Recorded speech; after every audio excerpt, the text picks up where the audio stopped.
We're Smooth 98.1 FM. Good morning and welcome to Freshly Pressed, where we get into the local headlines this morning with our analysts getting ready to do justice to the headlines. And of course, you also getting ready to get your thoughts across onto 0809 444 0981, 0809 444 0981. Hoping to read all of your messages on the WhatsApp platform relating to the newspaper headlines this morning.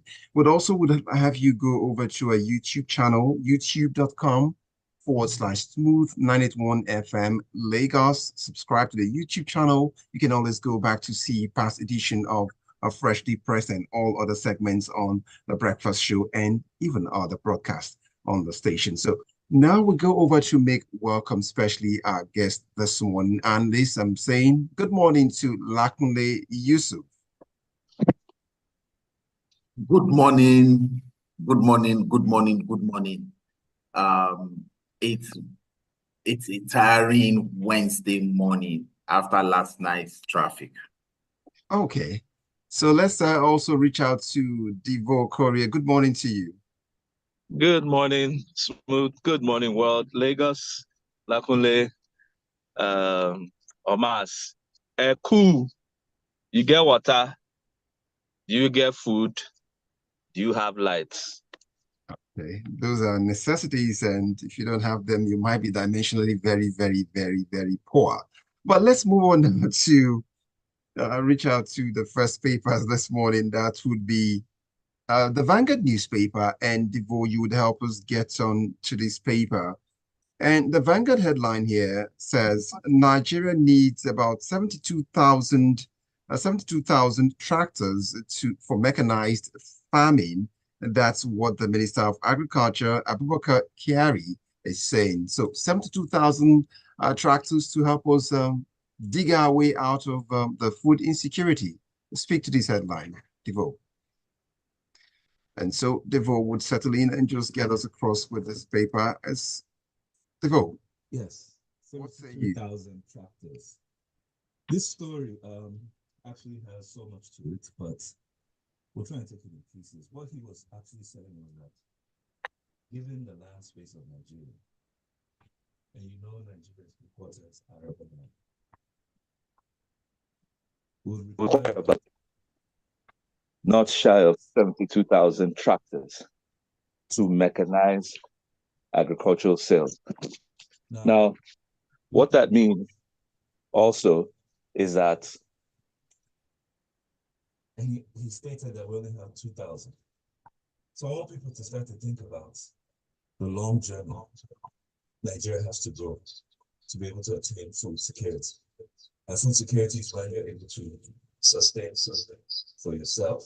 I mean, you produce what you eat, as Buhari would say in those days. Now, he spoke of how the federal government is in talks with some foreign companies who are even supposed to bring in 2,000. So add 2,000 on top of 5,000, you have 7,000. So I'm just trying to let you know that we're going nowhere if you're waiting for government, because government really doesn't have a foolproof plan to get us there. Secondly, you mentioned about the grains now that we have, and I want to believe it is directly on the pressure of the protest and the looting, hijacking of trucks that have started in some quarters of the country. That he said that this week the grains will be distributed from strategic reserves to the states. Now, that's like a two-step journey from the strategic reserves to the states, and then from the states to the people. And I'm sure once the federal government has moved it to the states, they will remove their hands, and then we'll be looking at our governance as to where is the food. But the point here is 42,000 tons of grains is a minuscule. That's like a drop in the ocean to what is needed. Whether you give them free, which he said they would do, whether you even put it at a very reduced price, it still doesn't matter. It's not going to shift the need. We're not making a difference in the food security problems that we have. So rather, it's better not to. You would say you suggest not to even give out the grains then. No.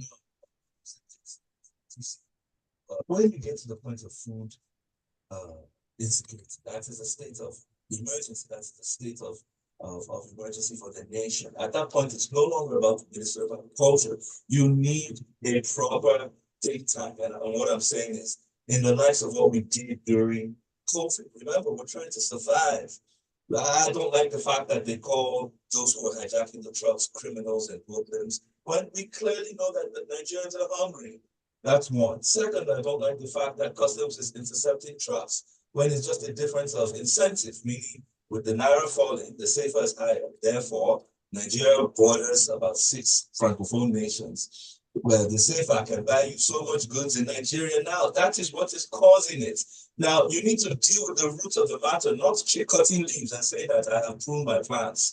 Now, I expect the federal government, with the president as incident commander for Nigeria, to replicate what you had during COVID, whereby when we were so scared of our lives, what happened was the then Secretary of the State Government, he was appointed by the party to head the presidential task force on COVID.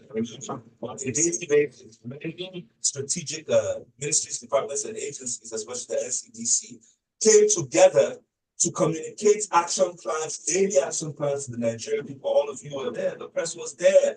They were talking to Nigerians on TV, on radio, on social media to ensure that people knew what to do, how to cope, how to stay alive, how to get treatment, where to get isolation centers. The private sector joined the government, and they created, Nigeria had A++ in their ability to treat and manage the COVID pandemic. Let me repeat myself, because people don't hear good news all the time. Nigeria got an A++ from global rankings on how we manage our COVID. So why are we struggling in these times to manage what we're going through? We did it before. If it means hiring those people back again, let us do it. Because right now, since the government cannot import, meaning they don't have the cash to import, what you need to do is you move some levers. The borders have been closed. It's clear that we cannot provide food for ourselves in the immediate. For those who keep saying go and farm, the shortest farm product, corn, takes 3 months. So if you're ready to wait for 3 months before you eat your next meal,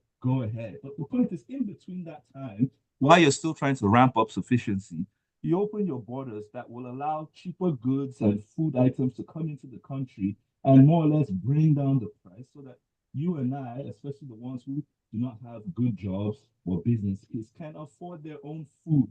These are drastic measures done for a period of time to ensure that we can survive and we address these issues. This is my recommendation to the federal government. Right now, that means go over to Lakunle, Yusuf. You might have some things you want to add to the story relating to the need for about this number, 72,000 tractors to dig our way out of the food insecurity. Okay, so when I saw the report, I just want to quickly do a few numbers around it. So I looked at, okay, so what's the total land mass of Nigeria? It's about 632.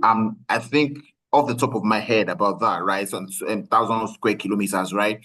So I looked at the 10 biggest states. Between the top three, they are almost about 1/3, and that is Niger, Borno, and Taraba states. I looked at the local governments, number of local governments in Nigeria, and I did a little bit of math. Said, okay, so 72,000 tractors. That means that's about 93 tractors per state, per local government. Sorry, because I did 774 local governments. Yeah. So I just 72,000 divided by 774. That's about 93 tractors per state. So I'm asking myself, Niger State is about 72,000 square kilometers. The population there is about 2.5. That's about an average of 32 people per square kilometer. So are we saying that 93 tractors are enough for the kind of food that we need to produce in Nigeria per local government? If that's what it is, what are the other implements that this 93 tractors per local government would need to perform? Where is the service center? Where is the spare parts center? Where are the other farm inputs? Where are the other things that are coupling to the tractor? The tractor itself, it's not the ultimate, it's a means to an end. So sometimes when we hear some of these things that they say, Also look at the English. We need, not that we have. So it's going to take maybe another 6 months to 1 year before we have them. But we are here now, we're talking about we are hungry. So we need to put these numbers together to be able to understand. It doesn't seem like people in government understand how dire the situation is right now. That leaves us, I would leave the conversation now open as we get also the listener to get their reactions to the headlines as we move along on 0809-444-0981. But luckily, let's go over to the Punch newspaper where it is relating to welfare of people who put in their time to serving the country, defending the country, and what's life looking like for them. What do we care? How they feel after the service. And because the headline here states President Tinubu promises to review retired police officers' pension and severance package. You see, in the last 8 to 10 years, the word promise had become almost like a magical word for me, a word that is just like a fairy tale word. We hear it almost every day. Promise, promise, promise, promise. So many promises have been made. My first response to this is, why are we still promising? What happened to the renewed agenda, the renewed hope agenda that we had during the campaign, that we assumed was a well thought out and well properly documented agenda that once I get into government, I will hit the ground running? Why are we promising? Why don't we just start doing things and stop talking about promising? That's level one. And then to my knowledge, veteran organizations are typically non-governmental. They are formed by people who have served in any military or paramilitary organization to look out for the financial needs, health needs, and other support needs of their members. So I'm a bit surprised. Maybe this report is not fully representative of what it is. This report suggests that it is government through the Police Service Commission that is establishing this. So I do not know whether it is not a veterans, maybe it's this report that just called it a veterans organization. But if that is what it is, then maybe what I'm saying may not apply. But if it is a veterans organization, should typically be a non-governmental organization. It's a foundation. Yes, it's a veterans foundation. If it involves veterans, or maybe it's the use of the word, but if it is a foundation that is owned by the police, yes, the government can run a foundation. But typically, why would government also want to run a foundation when its primary job is to provide itself? Foundations are supposed to supplement from what is happening. The money you're going to be putting here, why don't you just put it in the police itself, such that as a service person, when I join, I know that when I retire, this is what I will get. I know it already. A foundation is suggesting that the serving people today don't know what they will get at the end. And then it means that when they get out, that you now start looking after them. Why don't you look after them now? Make them comfortable in terms of where they live, their salaries, training, equipment to do their job, suitability of the police stations, all those things. Give them the dignity of the labor they do when they're in active service first. That's more. So, Lakunle, now there are two things sticking out of this story for me now. Let's look at it from the point of view. The veterans, or let's say ex-police officers, as we see the economic situations, aren't they due for also a review of what they've got also, because it is fixed? And two, I also see in the story, there is the need to have what you call the Veterans Day between probably the 5th of March and, of course, maybe April the 1st. Is this also timely to recognize the effort they put in? That was where I was headed. It's a good thing that at least we give them some recognition. We recognize them, but I also, so it's nice. It's a good part of that's the good news part of it. That I wanted to end with the good news part, right? So it's a good thing that we give them that recognition that they deserve after spending 35 years serving the nation. So why do we then the question goes back to, why do we have a police service commission? The Police Service Commission's job is to administer and supervise and superintend the police from A to Z, meaning from joining to retirement and in retirement, which means that if I join the police today as a 20-year-old, for example, I should be able to calculate how much my salary will be for the 35 years I'll be in the police, minus all the promotions I will get, or minus all the reviews that I will get. The Police Service Commission's job is also to review the remuneration of retired officers as well.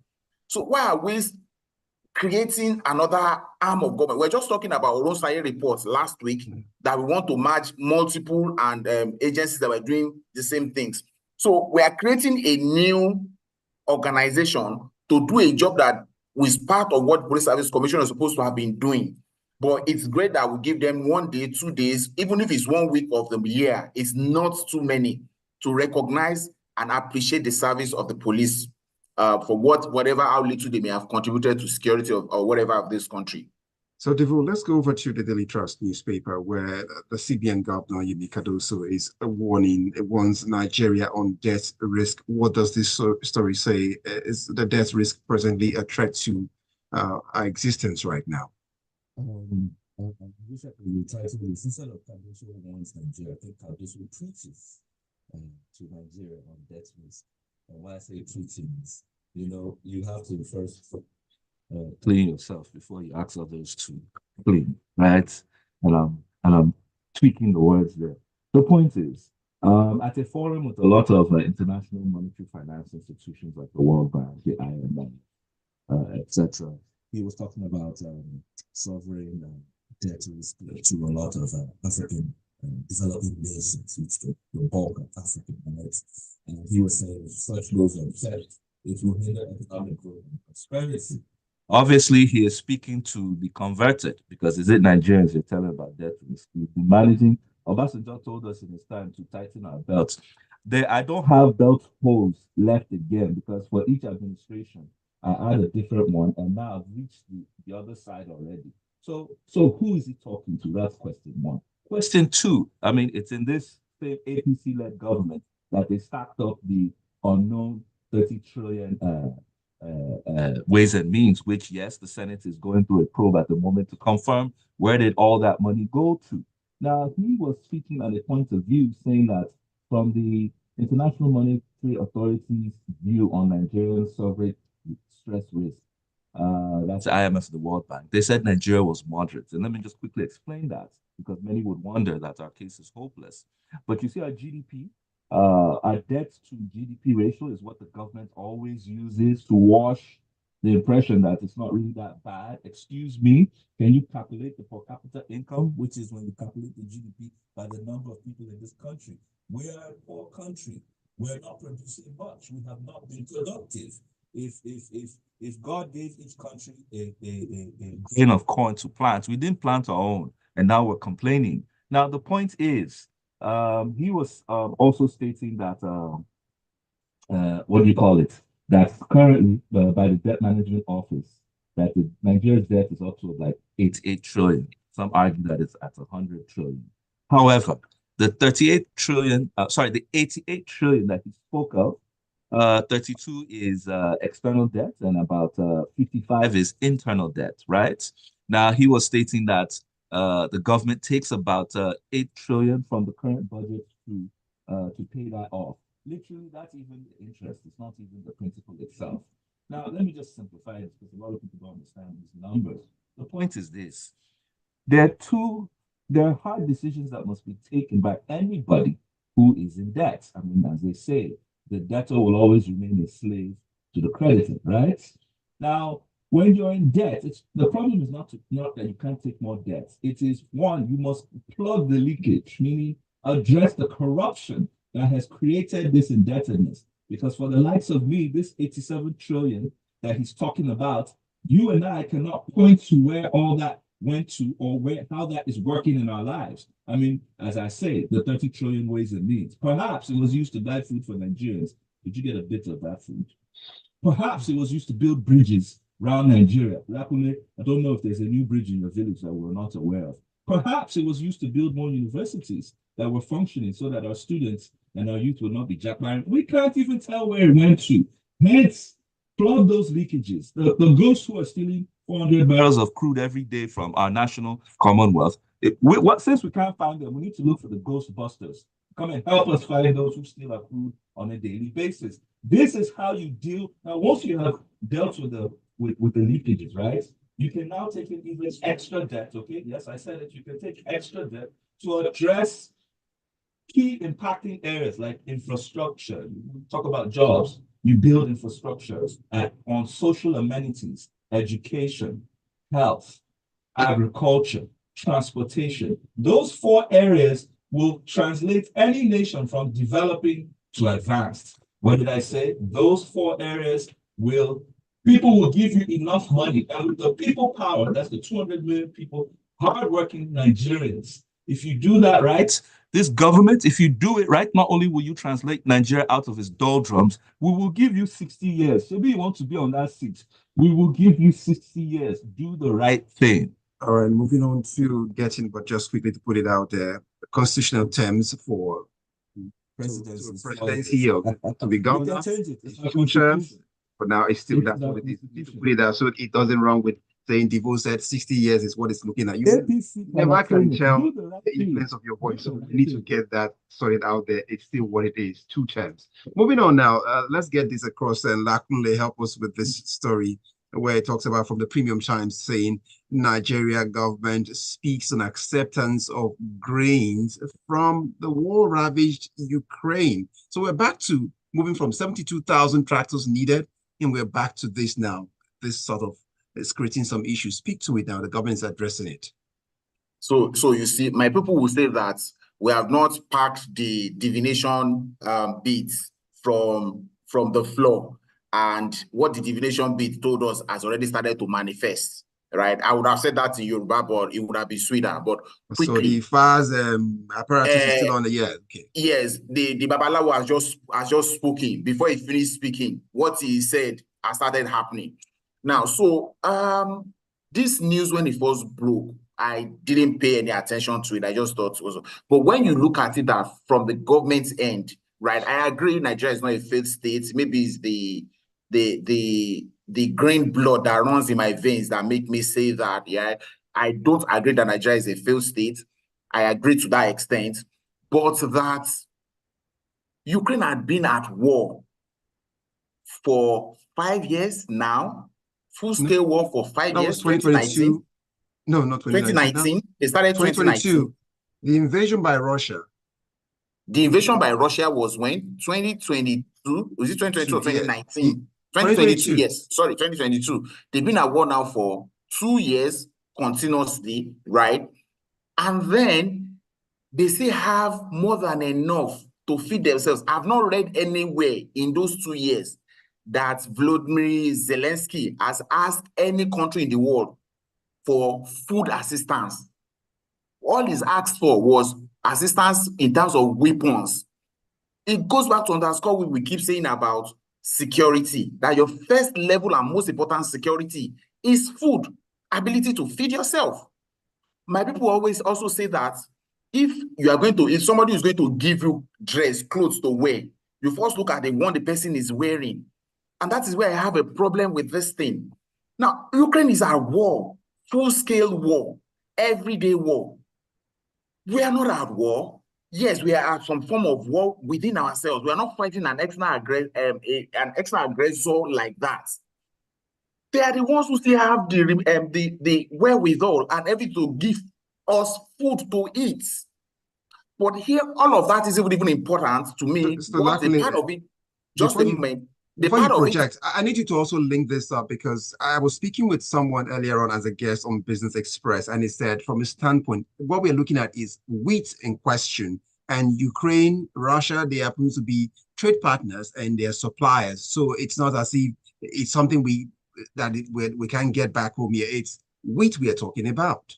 Yes. You see, if everything was normal, if there was no war, no big deal. Ukraine can dash half the world with every year. They won't feel it, right? But they are at war. That's the underlying thing. But guess what? A minister of the Federal Republic now says it is not a big deal because Egypt collects 60% of its own wheat also from Ukraine. Are we Egypt? Because Egypt does it then mean that we should also do it? What happened to the money the central bank had given people in the last 10 years to farm wheat, farm rice, farm everything? The people who collected those monies, where are they? What have they done with it? What happened to the anchor borrowers program and all? So there's a problem here. Let me quickly go to messages. Messages are piling and these issues are stirring up conversation. So let's go. Ajayi Olunloa comes up with a message here for us and he says, it's so easy for government officials to regale us with beautiful ideas of how to tackle our problems, but I'm sure that if this Minister of Agriculture is allocated the money to bring 72,000 tractors for mechanized farming, well, allegedly, the money might end up in private pockets. That's Ajayi's thoughts from Agodo Sherry. And Tonye is next with saying from Lagos Metropolis. And it says, I just wonder how many tractors all the government official SUVs could have bought, just saying food for thought. Now, Ajayi, Angel's message is what we're seeing this time around. Angel says, the COVID management was very successful because of the first time elites were stuck in the system and they didn't want to die. Unfortunately, they have options right now, so there is no compulsion to commit to handling the insecurities efficiently. Egypt is paying for its wheat. Nigeria is getting it for free from a country at war. That's, well, Thank you to that person that scored that they were paying. Then comes JP is with this message here saying, sadly, the time spent so far has not yielded results with agriculture. So security has been abysmal for over 4 years. A lot of talk, yet no tangible delivery. It's what JP is saying this morning. And next we drift on to get in Tony from Marine Beach saying, I'm sick and tired of these unsustainable cosmetic approaches to everything. Naira falls and CBN pushes out dollar into the system and no food, and government pushes out grain from the reserves. Time's hard and government gives out cash to the citizens and all the process riddled with lots of flaws. Can't they just create a system that will naturally empower the citizens when they're going to end this evil system of events in the land? Now, Gilbert Musa, I'm looking at your message right now, and Gilbert would tell us here from Fresh Start on food security in Nigeria. Another way out is to embrace community farming. In 1962, Dr. Michael Okpara advised professionals, doctors, lawyers, engineers to embrace community farming outside agriculture as one way to project a nation to the world.